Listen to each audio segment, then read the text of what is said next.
പ്രിയമുള്ളവരെ, ഇന്ന് logos quiz പരീക്ഷയ്ക്കായി എല്ലാവരും പോവുകയാണ്. 2 മണിക്കാണ് പരീക്ഷ. 2 കാര്യങ്ങൾ മാത്രമാണ് ഓർമ്മിപ്പിക്കാൻ ആഗ്രഹിക്കുന്നത്. ഒന്ന്, പരീക്ഷ എഴുതുമ്പോൾ ചോദ്യം നന്നായി വായിച്ചതിനു ശേഷം മാത്രം ഉത്തരം എഴുതാൻ പരിശ്രമിക്കുക. നമ്മൾ പഠിച്ചു വച്ചിരിക്കുന്ന കാര്യങ്ങൾ തന്നെ പല കോണ്ടെക്സ്റ്റിൽ വളരെ ട്വിസ്റ്റ് ചെയ്തൊക്കെ ചോദ്യങ്ങൾ ചോദിക്കാൻ സാധ്യതയുണ്ട്. ഒറ്റ നോട്ടത്തിൽ അതിൽ കാണുന്ന ഒരു ഓപ്ഷൻ നമ്മൾ പഠിച്ചതായിരിക്കും, അതാണ് ശരിയെന്ന് തോന്നും. പക്ഷേ ചോദ്യം ഒന്നുകൂടി വായിച്ചു നോക്കുമ്പോൾ ഉത്തരം വ്യത്യസ്തമായിരിക്കാം. ചോദ്യം കൃത്യമായി മനസ്സിലാക്കിയാൽ നമുക്ക് അതിന് ഉത്തരം എഴുതാൻ കഴിയുന്നതേ ഉണ്ടാവുകയുള്ളൂ. അതുകൊണ്ട് ആരും ടെൻഷനൊന്നുമില്ലാതെ വളരെ ശാന്തമായി നന്നായി പ്രാർത്ഥിച്ച് ഒരുങ്ങി ചോദ്യം നന്നായി വായിച്ച് ഉത്തരം എഴുതാൻ പരിശ്രമിക്കുക. രണ്ടാമത്തെ ഒരു കാര്യം, എല്ലാവരും ചോദിക്കുന്ന ഒരു സംശയമാണ് അവസാനത്തെ 3 ചോദ്യങ്ങൾ എന്തു ചെയ്യണം എന്നത്.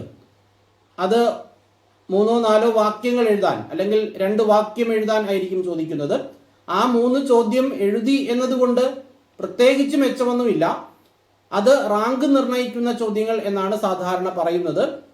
ഒരേ മാർക്ക് 2 പേർക്ക് വന്നാൽ അതിൽ ഒരാൾക്ക് 1-ാം സ്ഥാനം കൊടുക്കുന്നതിന് വേണ്ടി മാത്രമേ അവസാനത്തെ ചോദ്യങ്ങൾ പരിഗണിക്കുകയുള്ളൂ. ഉദാഹരണത്തിന്, ഒരു ഇടവകയിൽ ഒരാൾക്ക് 50 മാർക്കുണ്ട്, അവസാനത്തെ 3 എണ്ണം എഴുതിയിട്ടുണ്ട്. എന്നാൽ മറ്റൊരാൾക്ക് 51 മാർക്കുണ്ട്, അവസാനത്തെ 3 എണ്ണവും എഴുതിയിട്ടില്ല. എങ്കിലും 51 മാർക്കുള്ള ആളായിരിക്കും ആ ഇടവകയിൽ 1-ാം സ്ഥാനത്ത് വരുന്നത്. ഇപ്പൊ രൂപതയിൽ ആദ്യ സ്ഥാനക്കാരെ കണ്ടെത്തുന്നതിന് വേണ്ടിയിട്ടാണ് സാധാരണ ആ ചോദ്യങ്ങൾ ഉപയോഗിക്കുന്നത്. ചില രൂപതകളിൽ അതും കൂടി ചേർത്ത് മാർക്കിടുന്നുണ്ട്.